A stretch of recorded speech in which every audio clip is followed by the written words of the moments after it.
বিকেলের শেষ ভাগ। একটা বাগানবিলাস গাছের নিচে আবির মেঘ মুখোমুখি দাঁড়িয়ে আছে।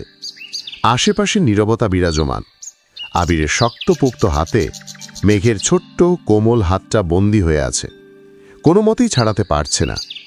মেঘের ফর্সা আদল ধীরে ধীরে রক্তবর্ণ ধারণ করেছে। অকস্মাৎ মুখ ফুলিয়ে চোয়াল শক্ত করল।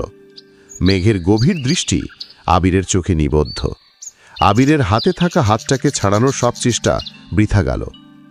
আবির 2 কদম পিছিয়ে দেয়ালে পিঠ ঠেকিয়ে দাঁড়াল। ঠোঁট বেঁকিয়ে মৃদু হেসে পরপর 2 বার ভ্রু নাচাল। মেঘ আলগোছে ভেঙচি কেটে কটমট করল। ছাড়ুন, বাসায় যাব। আবির গম্ভীর ভাব নিয়ে বলল, বাসা থেকে বের হওয়ার সময় মনে ছিল না? এখন বাসায় যাওয়ার কোনো দরকার নেই। আজ সারা রাত এখানেই থাকবে। মেঘ নিজের ভুল বুঝতে পেরে চাপা স্বরে বলল, আকাশ মেঘলা, বৃষ্টি নামবে। নামুক, বৃষ্টিতে ভিজব দুজন। সমস্যা আছে কোনো? আব্বু বকা দিবেন। একদিন ভিজে গিয়েছিলাম, তারপর কি হয়েছিল মনে নেই? তখন তুমি আমার প্রেমিকা ছিলে, আর এখন বউ। আবিরের মুখে কথাটা শোনা মাত্র মেঘের বুকের বাঁ পাঁচটা কেঁপে উঠল। অনুভূতিরা হৃদয়ে দোলা দিচ্ছে। আবিরের মুখে প্রেমিকা শব্দটা খুব কমই শুনেছে মেঘ। বরাবরই তীব্র অধিকার নিয়ে আবির বউ বলেই ডেকে এসেছে। বিয়ের পর সেই ডাকের তীব্রতা বেড়েছে 1000 গুণ। সর্বক্ষণ সবার সামনে মুখে আমার বউ লেগেই থাকে। এখন খানবাড়ির প্রতিটা ইট পাথরেরও নখদর্পণে মেঘ আবিরের বউ। যেন আমার বউ না বললে আবিরের মস্ত বড় পাপ হবে। আবিরের মুখে আমার বউ শুনতে শুনতে ইদানিং মেঘ নিজের নামই গুলিয়ে ফেলে। কেউ নাম জিজ্ঞেস করলে মুখ ফসকে বলে দেয়, আবিরের বউ। সেদিন ভার্সিটি তো এমন এক কাণ্ড করে বসে। বৃষ্টির দিন ছিল। ভার্সিটিতে যাওয়ার পথে বৃষ্টি কমেছিল। ডিপার্টমেন্টের কাছাকাছি যেতেই ঝুমবৃষ্টি শুরু হয়েছে। দিশাবিশা না পেয়ে এক দৌড় দিয়েছে। ব্যালকনিতে গিয়ে থামতেই অন্য ডিপার্টমেন্টের এক স্যারের সাথে ধাক্কা। হুড়মুড়িয়ে সরি স্যার বলতে বলতে দূরে সরে দাঁড়িয়েছে, কিন্তু তাতে বিশেষ কোনো লাভ হয়নি। স্যার মুখের উপর ধমক দিয়ে বলেন, এই মেয়ে, স্যার ম্যাডাম দেখো না, নাম কি তোমার? কোন ডিপার্টমেন্টে পড়ো? মেঘ ভয়ে জড়সড় হয়ে জবাব দিল, আবিরের বউ। তৎক্ষণাৎ ষষ্ঠ ইন্দ্রিয় সতেজ হল। দুহাতে নিজের মুখ চেপে ধরল। স্যার গম্ভীর কণ্ঠে আওড়ালেন, কি নাম বললে? মুখ থেকে হাত সরিয়ে মেঘ আমতা আমতা করে বলল, স্যার মাহাদিবা খান মেঘ, উদ্ভিদ বিজ্ঞান ডিপার্টমেন্ট। স্যারের চেহারার গম্ভীর ভাব তখনও বহমান।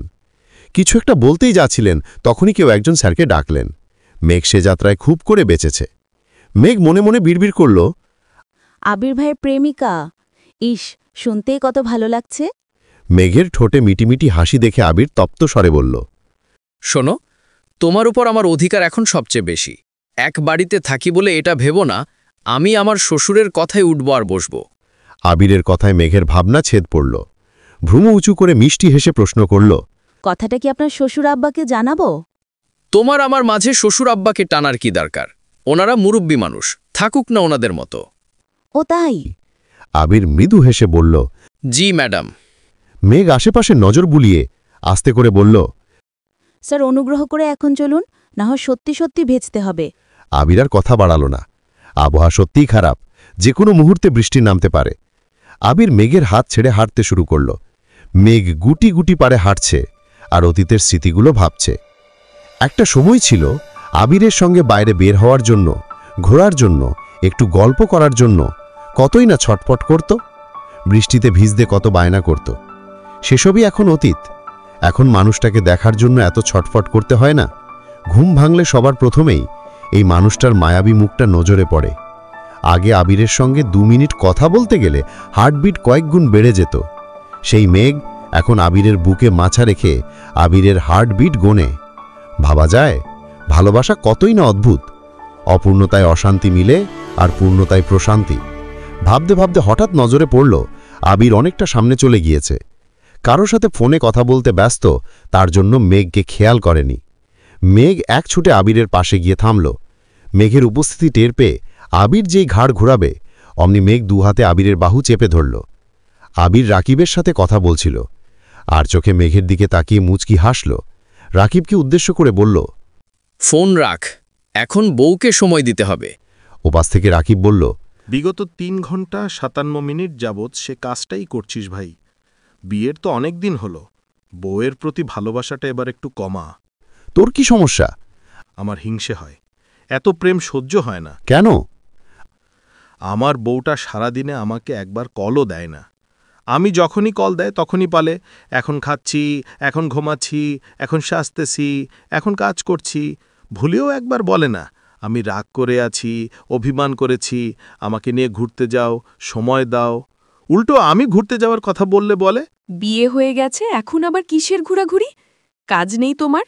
অফিসের কাজ ফেলে আমাকে ডিস্টার্ব করলে আমি আবির ভাইয়াকে কল দিয়ে বলবো তোমাকে চাকরি থেকে বরখাস্ত করে দিতে। এই পাগলকে কে বুঝাবে? সে যাকে দায়িত্বশীল বস ভাবছে, সেই বস ছুতো পেলেই বউয়ের কাছে ছুটে। তার কাছে মিটিংয়ের থেকেও বউ বেশি ইম্পর্ট্যান্ট। আবির তেজপূর্ণ কণ্ঠে বলল। তোর বকবক রাতে শুনব, এখন রাখছি। রাকিব মন মরা ভঙ্গিতে বলল। কেউ আমাকে বুঝল না। আবির মুচকি হেসে কল কেটে দিল। মেঘের মনোযোগ তখন আবিরের হাতের দিকে। খুব শক্ত করে হাতটা ধরেছে, যতটা শক্ত করে একটু আগে আবির ধরেছিল। আবির মেঘের দিকে তাকিয়ে প্রশ্ন করল, কি ভাবছ? চা খাবেন? এই না বললে বৃষ্টি আসবে, বাসায় যেতে হবে। আসুক বৃষ্টি, অনেক দিন হলো আপনার সাথে চা খাওয়া হয় না, একসাথে সন্ধ্যার আকাশ দেখা হয় না। তোমাকে কতবার বলেছি চলো আমাদের বাড়িতে কিছুদিন থাকি, নিজের মতো করে সময় দিতে পারবো, প্রতিদিন ভোরের আকাশ দেখব, চায়ের কাপের সাথে গোধূলির সময় কাটাবো, মাঝরাতে নির্জন রাস্তা। তারপর পুকুরে দৌড়ানি দিলে এলোপাথারি ছুটব, ছুটতে ছুটতে ধপাস করে পুকুরে পড়ব। আবির রাগে চোখ গোল করে তাকালো, গম্ভীর কণ্ঠে বলল, তোর মাথায় কি ভালো কিছু আসে না? যত সব ফালতু চিন্তা ভাবনা। না মানে মাঝরাতে কুকুর ছাড়া আর কেউ তো রাস্তায় থাকে না। অবশ্য পাগলও ধরতে পারে, তোকে দেখলে পাগলও ভয় পাবে, দূর থেকে সালাম দিয়ে পালাবে। বলেছে আপনাকে? আবির শান্ত কণ্ঠে বলল, তুমি তো আমার কোনো কথাই মানো না। একদিনের জন্য ওই বাসায় যেতে চাও না? তোমার জন্য এত কষ্ট করে বাড়ি করলাম কেন? এভাবে বাসা থেকে চলে গেলে আব্বু আম্মু কি ভাববে? বড় আব্বু বড় আম্মু ওনারাও তো কষ্ট পাবেন, ভাববেন ছেলে পর হয়ে গেছে, বউ নিয়ে আলাদা থাকতে চাই। এটাকে আলাদা থাকা বলে না, ঘুরতে যাওয়া বলে।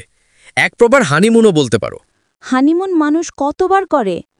কাউকে না বলে কক্সবাজার গিয়েছিলাম বলে আমার বন্ধুরা এখনও আমাকে খোঁচায়, ফাজলামো করে।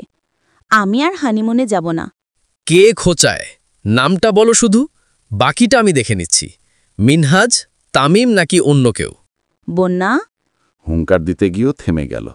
বন্যা নাম শুনে নিশ্চুপ হয়ে রইল। কয়েক সেকেন্ড চুপ থেকে ধীর গলায় বলল, ও আচ্ছা, তাই না? শুনবে তবে। কি সত্যি? তুমি, পরিবার, ব্যবসা, তানভীরের বিয়ে, সব কিছুর কথা ভেবে আমি দ্রুত ঢাকায় ফিরে এসেছিলাম। তোমার ভাই মানে তানভীর অলরেডি আমার থেকে 2 মাসের ছুটি নিয়ে রেখেছে, দেশের বাইরে ঘুরতে যাওয়ার প্ল্যান করতেছে। কমপক্ষে 1 মাস কারো সাথে যোগাযোগই রাখবে না। সত্যি? হ্যাঁ, তোমার বান্ধবী ফিরলে তারপর তুমিও বলতে পারবে। মেঘ জিভ দিয়ে ঠোঁট ভিজিয়ে আস্তে আস্তে বলল, আমাদের হানিমুনের সময়টা কম হয়ে গেল না? সেই জন্য ভাবছি সামনের মাসে একটা ট্যুর দিব। কোম্পানির কিছু কাজ আছে, সাথে তোমাকেও নিয়ে যাব। তানভীরের আগে দেশের বাইরের হানিমুনটা আমরাই করে আসব ইনশাআল্লাহ। কোথায়? এখন কিছু বলবো না, আগে তোমার পাসপোর্ট করতে হবে। ভাইয়া জানে? না, কেউ কিছুই জানে না। তুমিও আগ বাড়িয়ে কাউকে কিচ্ছু বলবে না, তোমার বেস্ট ফ্রেন্ড বন্যাকেও না, মনে থাকবে? জি। আবির আর কিছু বলেনি, চুপ করে হাঁটছে। মেঘ চোখ ঘুরিয়ে আশেপাশের মানুষদের দেখছে। ব্যস্ত শহরের সকল ব্যস্ততার মাঝেও মেঘের নজর শুধু কাপেলদের দিকে। কেউ কেউ শাড়ি পরেছে, চুলে ফুল দিয়ে বয়ফ্রেন্ড কিংবা হাজব্যান্ডের হাতে হাত রেখে রাখছে। কত স্নিগ্ধ সে দৃশ্য। মেঘ নিজের দিকে এক নজর তাকিয়ে দীর্ঘ নিঃশ্বাস ফেলল।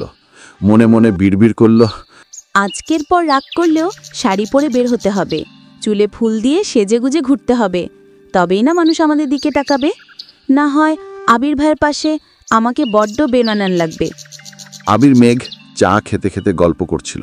মেঘ অন্যমনস্ক চোখে দূরে তাকিয়ে আছে। কয়েক মুহূর্ত পর হঠাৎ ডাকল, আবির ভাই। জি আপু। আপু শব্দটা কর্ণকুহরে প্রবেশ মাত্র চোখ বড় করে তাকালো, শক্ত কণ্ঠে বলল, আপু বললেন কাকে? তোমাকে। আমি আপনার আপু হই?